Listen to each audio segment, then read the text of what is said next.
सप्तशृंगी किचनमध्ये आपण करणार आहोत रानभाजी। हिला चिवची भाजी किंवा चिघाळ म्हणतात। ही रानभाजी आहे। ही थोडी आंबट चवीची असते आणि हिचे फक्त अशी पानच घेतली जातात। हे बघा, ही फक्त पानं घ्यायची अशी,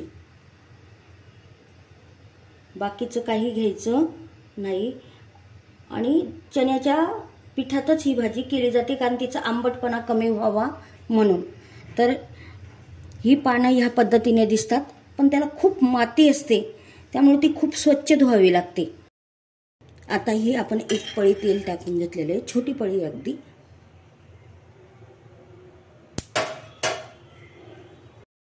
आता आपलं तेल तापलेलं आहे।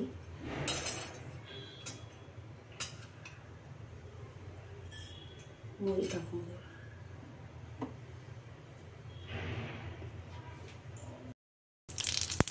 घेऊ। मोहरी आता तडतडायला लागली।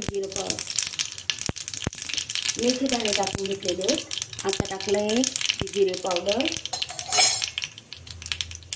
बडीशेप पावडर,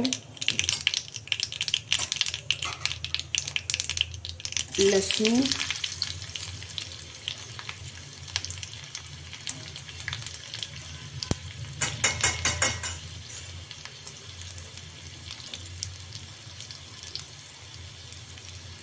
आता लाल मिरची टाकली की गॅस बंद करून घ्यायचा, म्हणजे मसाला जळणार नाही।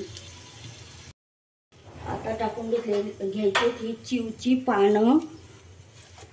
थोडीफार काळी येतेच किती निसलं तरी।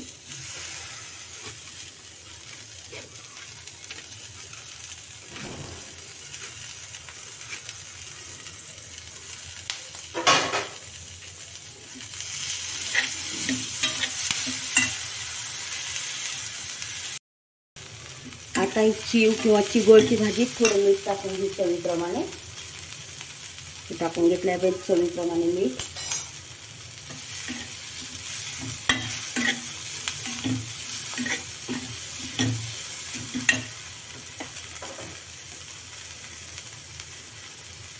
चांगली परतून झालेली भाजी। आता थोडं थोडं पीठ टाकून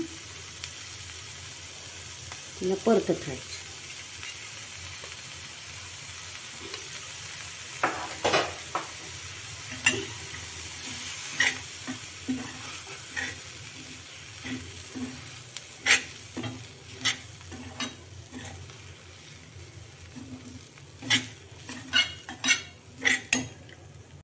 परत आपण थोडंसं पीठ टाकून घेऊयाचं।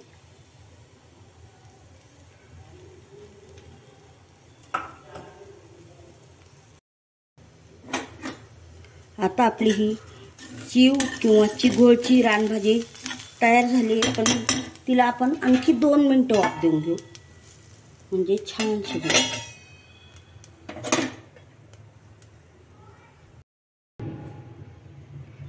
आपली ही गरम आहे। आपली ही चिघोळची रानभाजी अगदी व्यवस्थित तयार झालेली आहे। आपली ही चिव चिघाळची रानभाजी तयार झालेली आहे। आवडली तर नक्की सप्तशृंगी किचनला लाईक, शेअर, सबस्क्राईब करा।